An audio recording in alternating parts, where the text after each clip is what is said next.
el escenario de la guerra de la independencia fue el norte argentino.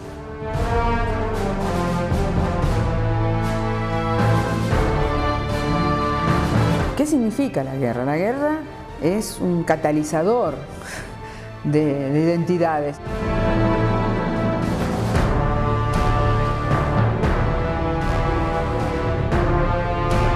Más de 100 combates van a haber en todo este norte.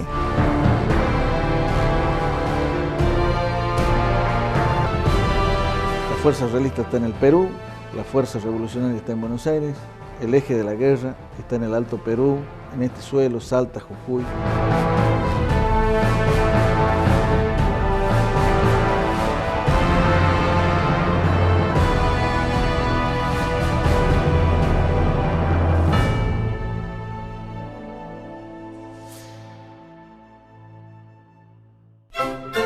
En 1776, España decidió la creación del Virreinato del Río de la Plata. Este comprendía geográficamente, además del actual territorio argentino, los de Bolivia, Paraguay y Uruguay. A su vez, el Virreinato del Río de la Plata estaba subdividido en 8 gobernaciones-intendencias: La Paz, Charcas, Cochabamba, Potosí, Paraguay, Salta del Tucumán, Córdoba del Tucumán y Buenos Aires. En 1783 se restauran algunos gobiernos políticos militares, sumándose las gobernaciones-intendencias de Moxos, Chiquitos, Misiones y Montevideo. El Virreinato del Río de la Plata se crea por una razón netamente política. Los Borbones, cuando asumen el poder, deciden solucionar el problema lusitano, la invasión constante portuguesa a las colonias españolas, y es por eso que deben crear o dividir el Virreinato del Perú en 2 virreinatos.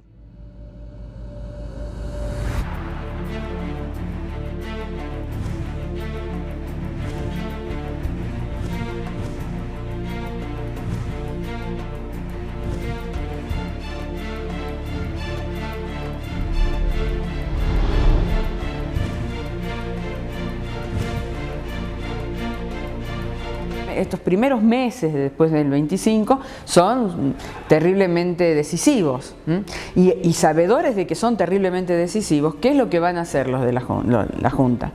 Va a armar un ejército y los va a mandar para que vaya o convenciendo o imponiendo a la autoridad de la Junta. La Revolución de Mayo en Buenos Aires logra la adhesión solamente de la Gobernación e Intendencia de Salta. Los gobiernos de Córdoba y del Paraguay rechazan el pronunciamiento de Buenos Aires. Pero este norte está muy dominado por los realistas, que están muy afianzados en el Perú y el Alto Perú. Precisamente por las riquezas mineras, allí es donde más afianzado va a estar el poder realista.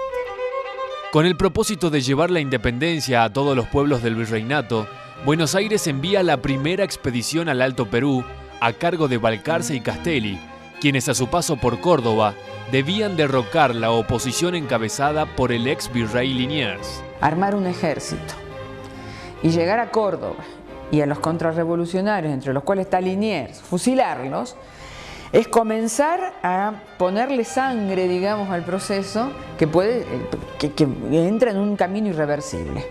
También se ordena la expedición al Paraguay, al mando de Manuel Belgrano. Belgrano no es un militar. Belgrano es un hombre de la cultura, es un hombre de las letras, es un diplomático fundamentalmente. Es quizá por eso que se introducen estas cuestiones y la Junta le confía el ir a Paraguay a resolver una problemática seria. Entonces él no va a combatir, va con pocos hombres y va directamente a convencer con la palabra y lleva la idea de la revolución en sus venas. Ese es el tema.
Por orden del gobernador salteño Chiclana, se organizaron grupos de patrullas en la quebrada de Humahuaca para interceptar comunicaciones. El virrey, don Gonzalo de Abascal, ordena a las tropas realistas correr a los revolucionarios. Entonces había que ingresar a la región Noa y llegar a Córdoba. El paso obligado para estas tropas era la quebrada de Humahuaca, porque si van hacia el oeste es todo desértico, hay todo puna, hay pocos pobladíos, no hay tanta alimentación para los animales ni para las personas. Y hacia el oriente ya se tiraban mucho a la zona selvática, todo el calor, la humedad y bueno, no había buenos caminos. En cambio, la quebrada de Humahuaca ofrecía una posibilidad de transitarla con agua, con ganado, con alimentos tanto para los animales como para las personas. Entonces se ha visto este territorio, la quebrada de Humahuaca, envuelta en una zona de conflicto.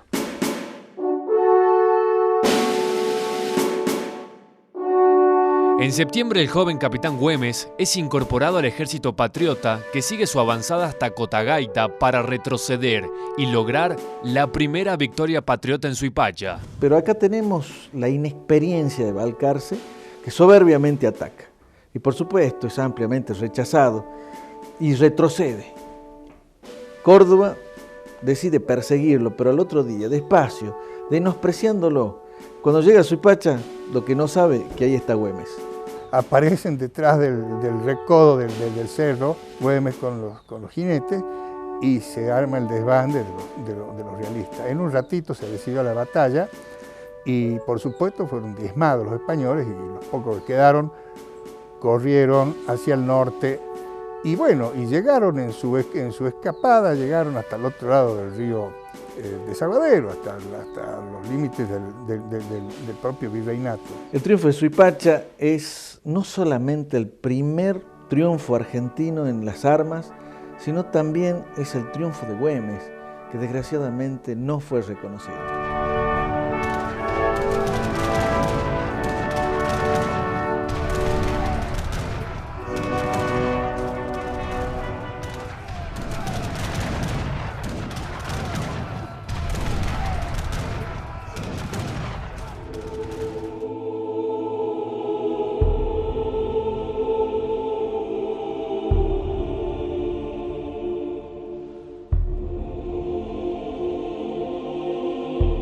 General Manuel Belgrano lo que va a conseguir algunos triunfos, pero en el norte va a ser derrotado. ¿Por qué? Porque ese norte del Alto Perú va a estar muy dominado, la población toda, por los realistas.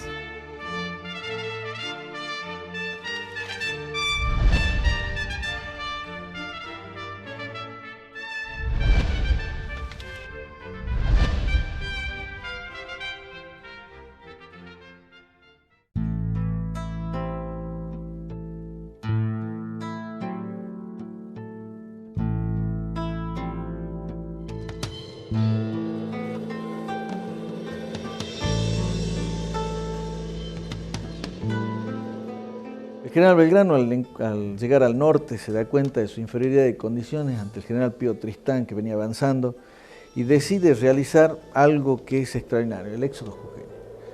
En esto es retroceder con gente, con armas, con víveres, no dejando nada al invasor que le pueda servir de sustento. Y la orden que tenía era llegar hasta Córdoba. Pero por supuesto los acontecimientos hacen que él pueda hacer frente luego. La invasión de Pío Tristán en el 12, que el ejército se retira a Tucumán. Desde Tucumán, los jefes de las milicias de Salta van a intentar actuar, o van a actuar en sus territorios, digamos, porque las milicias están localizadas, ¿no es cierto? Huachipa, Chicuana, Rosario de la Frontera, Camposanto, etc. Van a tratar de reclutar, de reunir su gente y van a tratar de resistir o apoyar el avance del ejército de Belgrano sobre el ejército de Pío Tristán.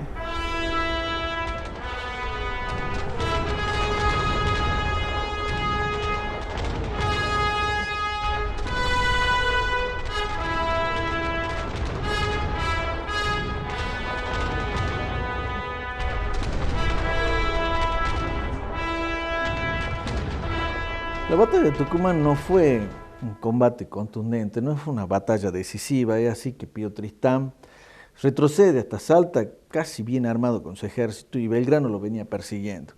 Pero era mucho el entusiasmo, no solamente de las Provincias Unidas que ya vislumbraban la victoria, sino Belgrano mismo. Es por eso que vuelve a sacar esa bandera que la tenía prohibida y ahí en las orillas del río Pasaje forma su ejército y la hace jurar. Por eso de ahí en más se llama el río Juramento.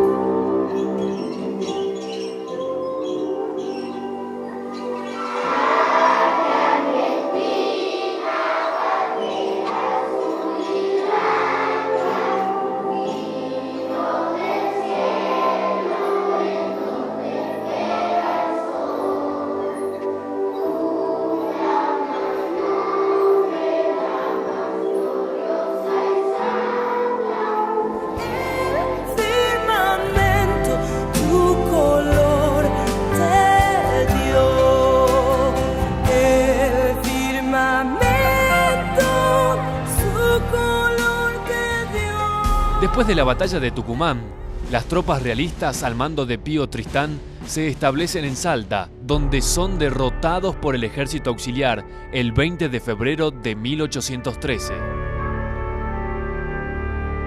Cuando vieron a la lejanía, por las lomas de Medeiro, hacia el oeste de la ciudad, un grupo grande de jinetes que se aproximaban, bueno, directamente ya se dieron por vencidos.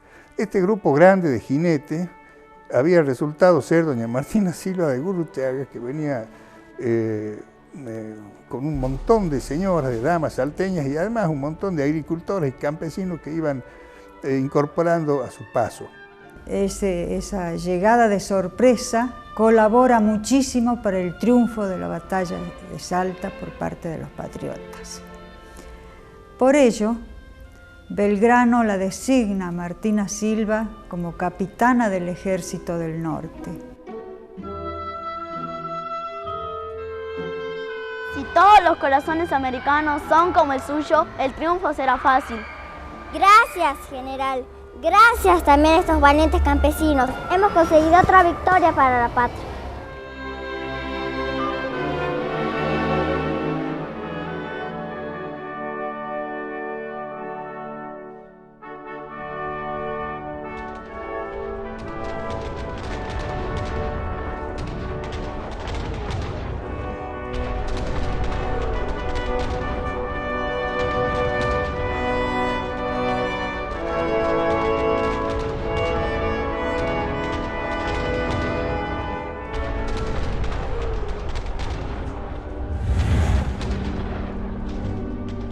Las derrotas de Vilcapugio y Ayohuma son terribles. Primero que todo no merecía Belgrano, porque estaba bien armado, tenía un ejército entusiasta, estaba en Potosí y se encontraba con todas las de ganar. La mala fortuna creo que influencia mucho en Vilcapugio. Correos de Belgrano son interceptados por Joaquín de la Pezuela y adivina el plan estratégico de Belgrano. Es así como Vilcapugio es sorprendido Belgrano, es sorprendido. ¿Por qué? Porque en sus campamentos ya es atacado por Joaquín de la Pezuela, que ya sabía lo que iba a hacer Belgrano. Es una derrota muy desgraciada.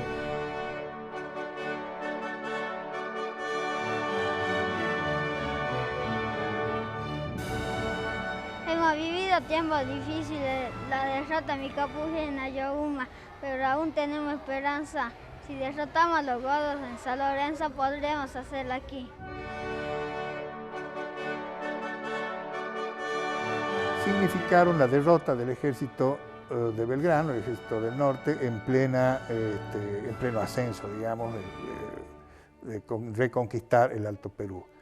Eso fue a fines de 1813 y el ejército tuvo que retroceder hasta Tucumán, que es cuando San Martín toma a su cargo el ejército del norte.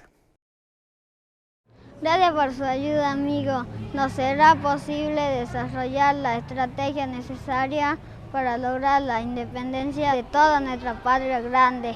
Defenderé esta tierra que me vio nacer y moriré por ella si es necesario.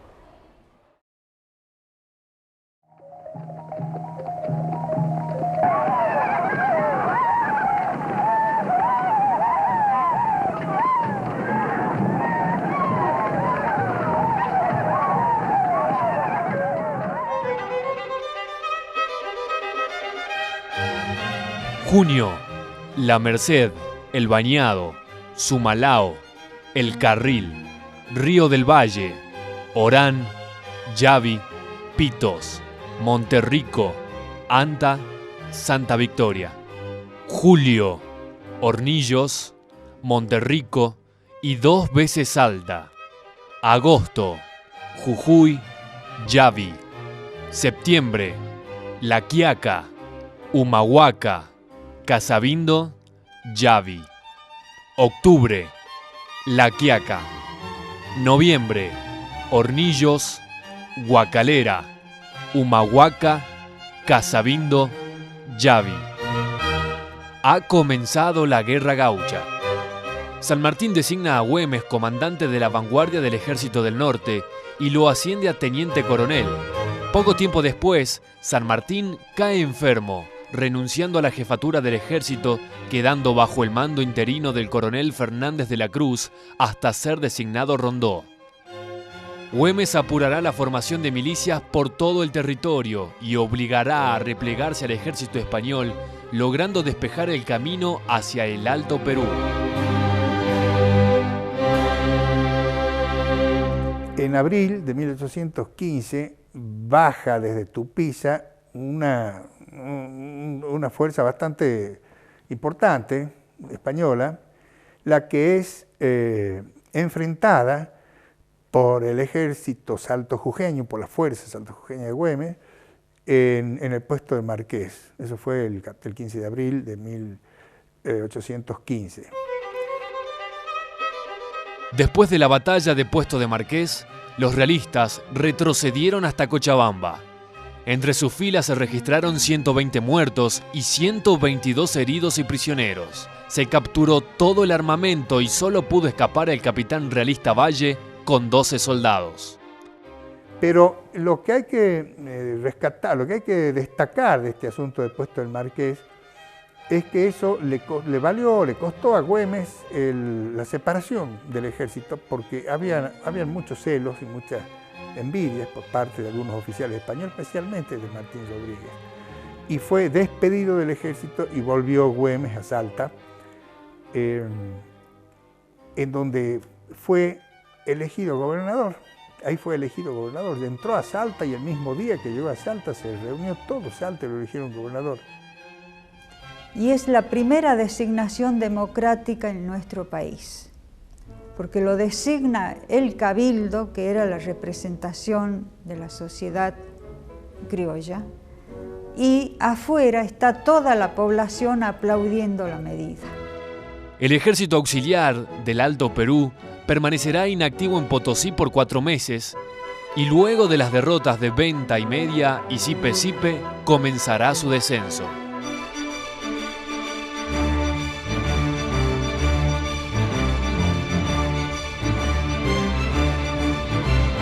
Entrego este mensaje para que el ejército del norte retroceda hasta el Tucumán y su mando sea tomado por Belgrano.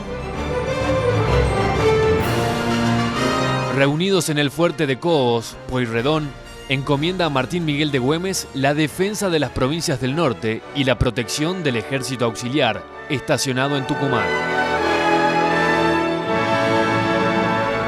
Martín Güemes, la patria lo necesita. Cumpliré con mi deber. Entonces quedo oficialmente nombrado como defensor de las provincias del norte.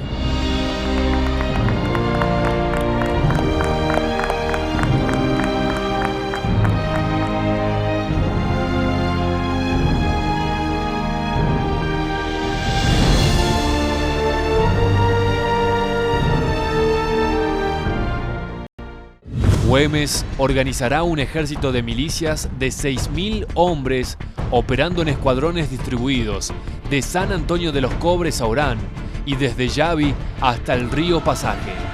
Será el pueblo saltojujeño el que defienda la libertad de todas las provincias.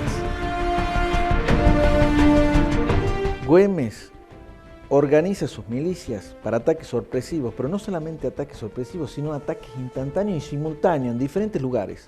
O sea, ataca en Casabindo, ataca en Yavi, ataca en Humahuaca, pero ataca el mismo día, a la misma hora. Después de permanecer inactivo por 3 años en Tucumán, el ejército recibirá la orden de regresar a defender Buenos Aires de las montoneras santafesinas, luego de haberse ido sus mejores hombres a las filas del ejército de los Andes. La vanguardia realista, con Pedro Antonio Olañeta a la cabeza, avanza por la quebrada de Humahuaca, pero es rechazado por las milicias gauchas en el Abra del Senta, Humahuaca, Tilcara y Huacalera. Y estos hombres que han tomado las armas y que están movilizados, comienzan a recibir el nombre de gauchos.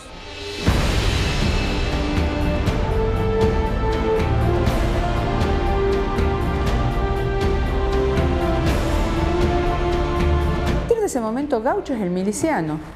Gaucho es el paisano que está en armas.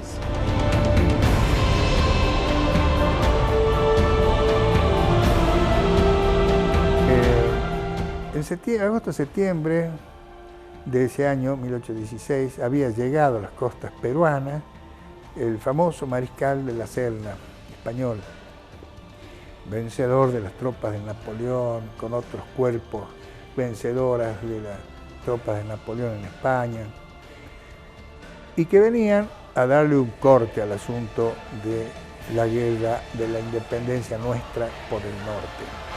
Vamos a terminar con la leyenda de los gauchos centauros. Los barreremos con nuestras fuerzas llegadas de España. He jurado clavar las banderas del rey en las torres de Buenos Aires. La Serna, que junto a varios de sus oficiales había participado en las guerras napoleónicas, había anunciado al virrey que llegaría a Buenos Aires en mayo de 1817.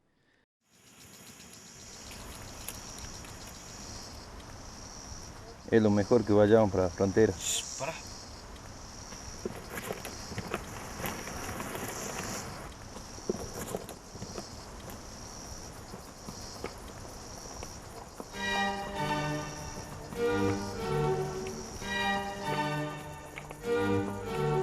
Para diciembre, la invasión había comenzado con 6.000 hombres y desde los antiguos límites de la gobernación e intendencia Salta hasta Buenos Aires no quedaban más que las milicias saltojujeñas. Después de la avanzada realista y la batalla de Yavi, el Congreso de Tucumán se traslada a Buenos Aires.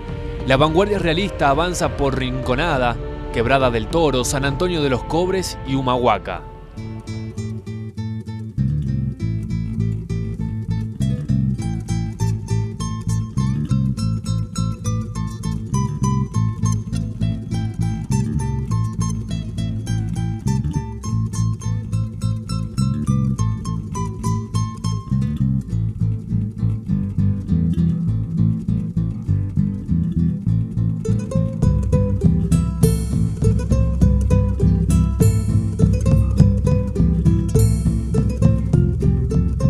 Así que sobre fines del 16 ya empezaron algunas partidas españolas a avanzar por la quebrada de Humahuaca, por la quebrada del Toro, por San Antonio de los Cobres, por la zona de Orán.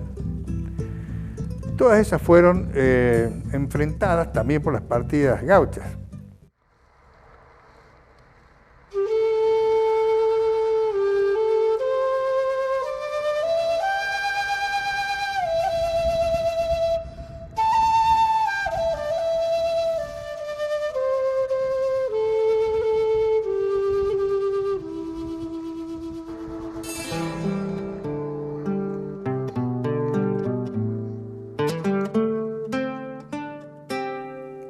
En enero ya había caído Humahuaca y ya se aproximaban a Jujuy de 1817, con una violencia fuerte realmente, con mucho poderío. Este ejército fue tomando y conquistando y ocupando Jujuy y todas las localidades de Jujuy, y después ya se aproximaban a la provincia de Salta y también tomaron Salta.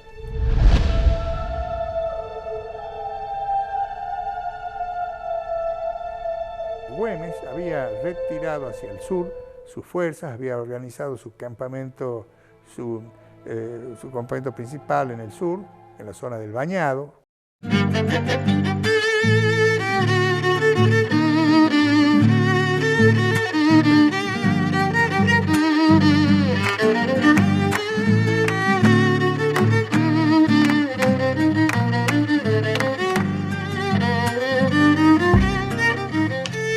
Güemes diseña una estrategia de agotar al enemigo, no permitiéndole abastecerse.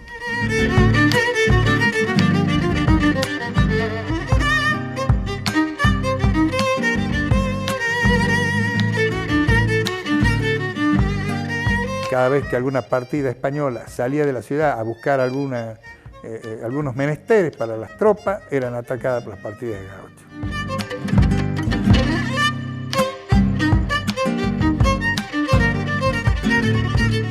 Y los primeros días de mayo no tuvo más remedio el mariscal La Serna que emprender el retorno hacia el norte. Es decir, cuando él había prometido llegar a Buenos Aires, en ese momento estaba volviéndose derrotado al Perú. Son muy amargas las fatigas de un funcionario encargado de los negocios públicos, cuando por las causas que no están en sus manos, ni puede llevarlas al éxito que desea, ni remediar un tropel de males que vienen a inutilizar sus desvelos. Me es forzoso mantener un plan de guerra que si cesase un solo momento haría sentir graves desgracias y tal vez irremediables en el establecimiento de nuestra emancipación. El enemigo, situado al frente, amenaza con tesón y sabrá sacar grandes ventajas de cualquier mengua en nuestras fatigas. Me es indispensable mantener tropas hostiles, partidas vigilantes y exploradoras por todas partes. Estos hombres trabajan sin sueldos y se sacrifican gustosos, pero ellos tienen menesteres a que debo acudir, a más de los costos necesarios para las continuas expediciones. El clamor compasivo de un pueblo benemérito debe resonar justamente en el corazón de nuestros hermanos. Yo no puedo oírlos insensible cada vez que algún donativo les arranca las lágrimas con que corren a representar su indigencia. Tan extraña constitución me arrastra ya al doloroso conflicto de ver arruinada la provincia o de abandonar su defensa. La situación política, social, económica, realmente estaba grave porque hay que tener en cuenta que desde que se iniciaron las campañas independentistas, Salta y Jujuy fueron el territorio por donde iban y venían, subían y bajaban. Bajaban los ejércitos invasores españoles, subían los ejércitos expedicionarios, auxiliares. El hecho es que a Salta no llegan auxilios para la guerra. Entonces todos los gastos de guerra tienen que asumirlo los vecinos salteños. De allí que Güemes diseña una política para proseguir con la guerra, y es el de cortar el comercio con el Alto Perú, porque significaba que los productos que iban hacia el norte los acaparaban los realistas. Entonces prohíbe ese comercio.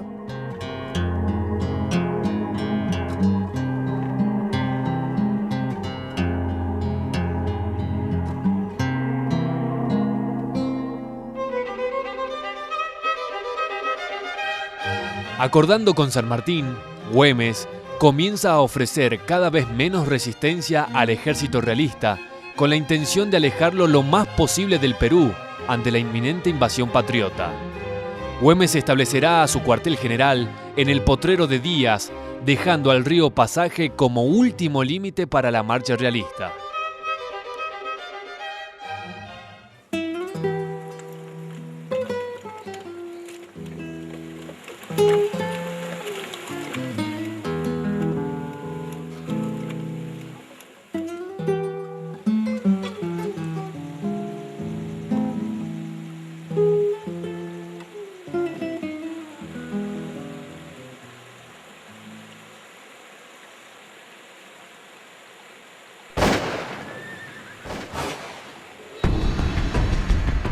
La lucha por la independencia llegaba a su etapa final, con complicaciones políticas y estratégicas. Todos los cabildos habían aceptado el nombramiento de Güemes como jefe del ejército de observación, excepto Tucumán, donde Bernabé Araoz también negó, junto a todas las provincias, la ayuda a la nueva y necesaria expedición. Luego de la muerte de Belgrano, restaba solo el esfuerzo del Ejército Libertador en Chile y del Ejército de Observación en el norte argentino para ejecutar la maniobra de pinza sobre el Alto Perú. ¡No! ¡No salgas, Martín!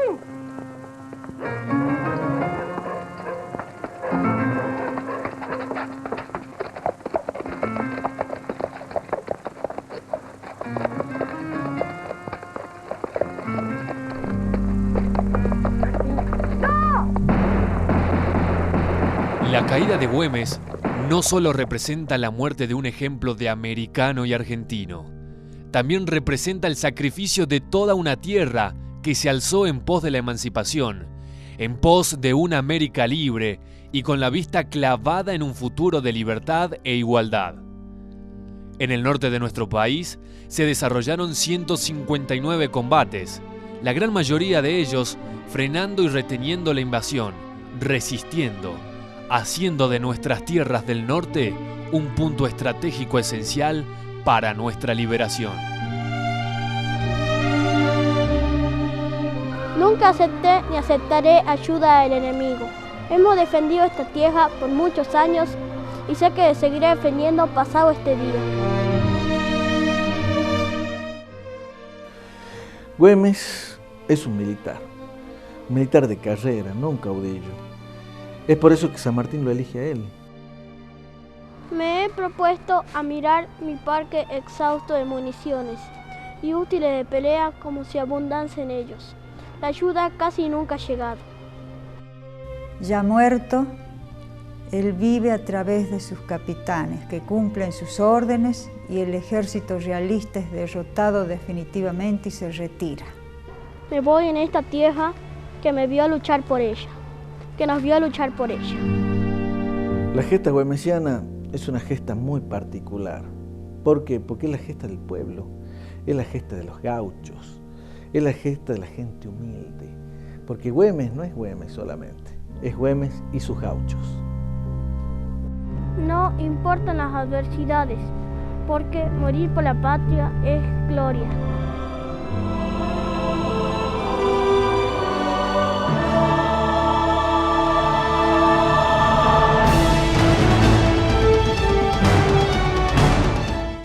Este es un bicentenario especial, es el bicentenario de la reflexión, pero nunca podríamos reflexionar si no tendríamos el conocimiento de la historia, y fundamentalmente de esta historia, que es la historia que nos dio, nos parió y de alguna manera nos llevó a ser lo que somos ahora. Vaya tomando conciencia, digamos, de que la sociedad en la que vive, este momento en que está, es también el resultado de todo lo que ha ido sucediendo, ¿no?